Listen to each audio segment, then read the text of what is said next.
There was one rule everyone believed in during World War II.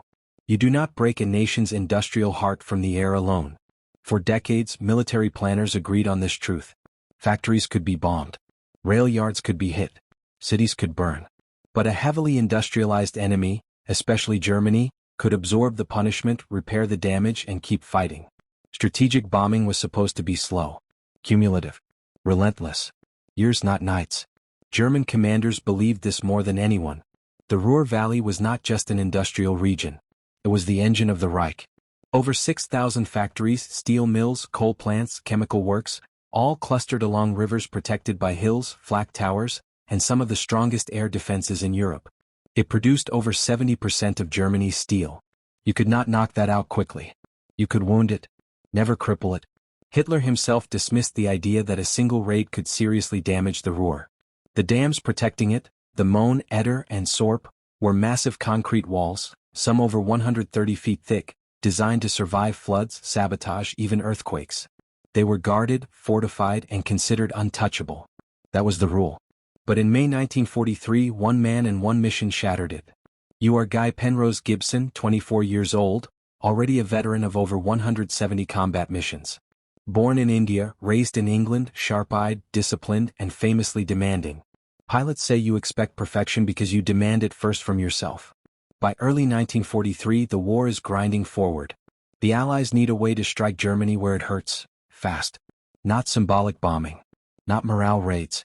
Something that forces factories to stop, power to fail, transport to collapse. That idea lands on the desk of engineer Barnes Wallis. He believes dams are the key.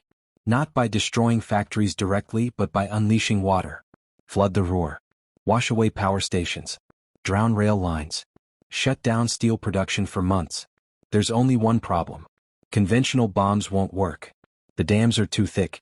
Torpedoes can't reach them because of protective nets. Dive bombers would be shredded by flak. So Wallace designed something radical. A weapon so strange senior officers laugh at it. A bouncing bomb. A cylindrical mine that spins backward at 500 revolutions per minute, skips across water like a stone, jumps over torpedo nets, slams into a dam wall, sinks, and detonates at exactly 30 feet deep. High command hesitates.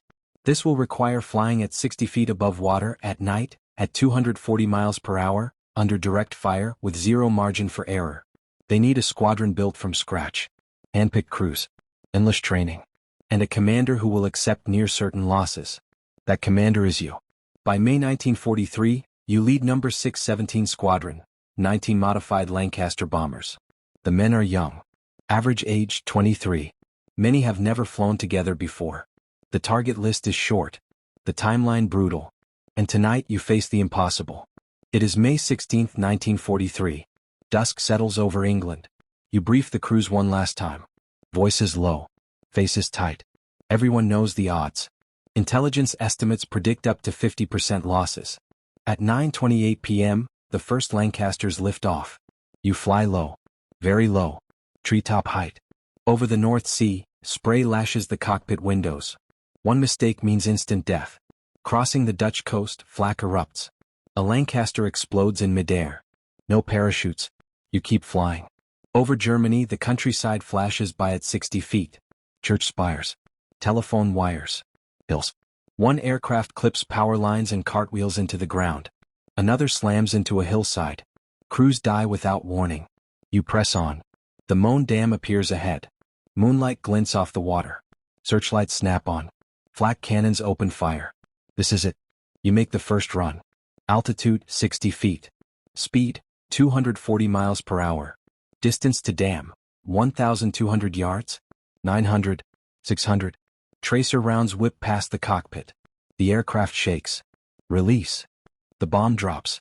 Skips once. Twice. 3 times. It hits the dam. Sinks. The explosion detonates behind you. A wall of water rises, but the dam still stands.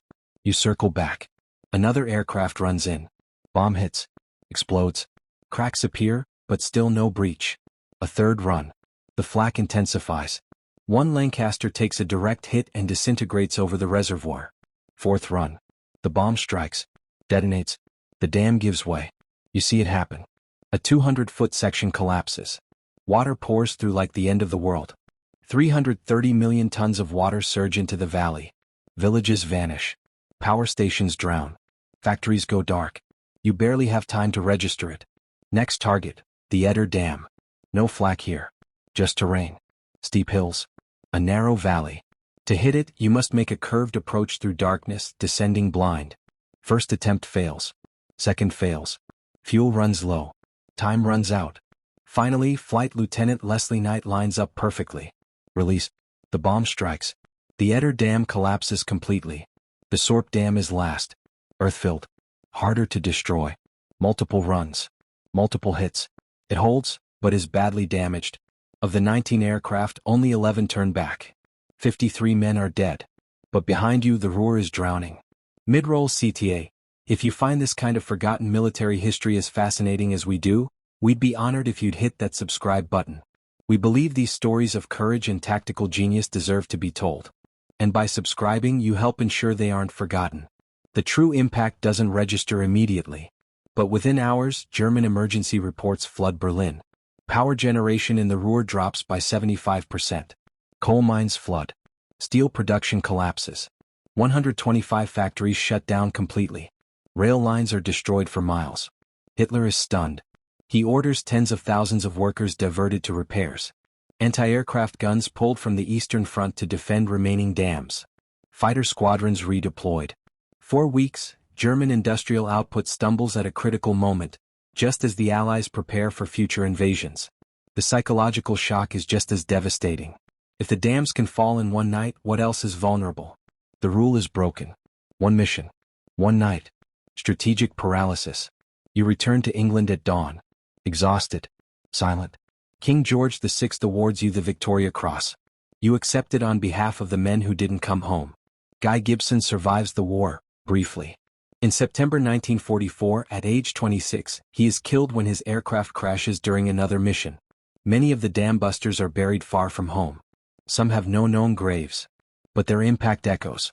To this day, military academies study Operation Chastise as proof that precision, innovation, and courage can rewrite the rules of war. If this story moved you, please hit that like button. Every click tells the algorithm this piece of history is worth remembering. We're dedicated to rescuing these forgotten stories from the archives. If you want to join us on this mission, please subscribe and turn on notifications. Where are you watching from? Drop a comment with your city or state, and tell us if someone in your family served. Thank you for ensuring that Guy Gibson and the 53 men of No. 617 Squadron do not disappear into silence. They deserve to be remembered.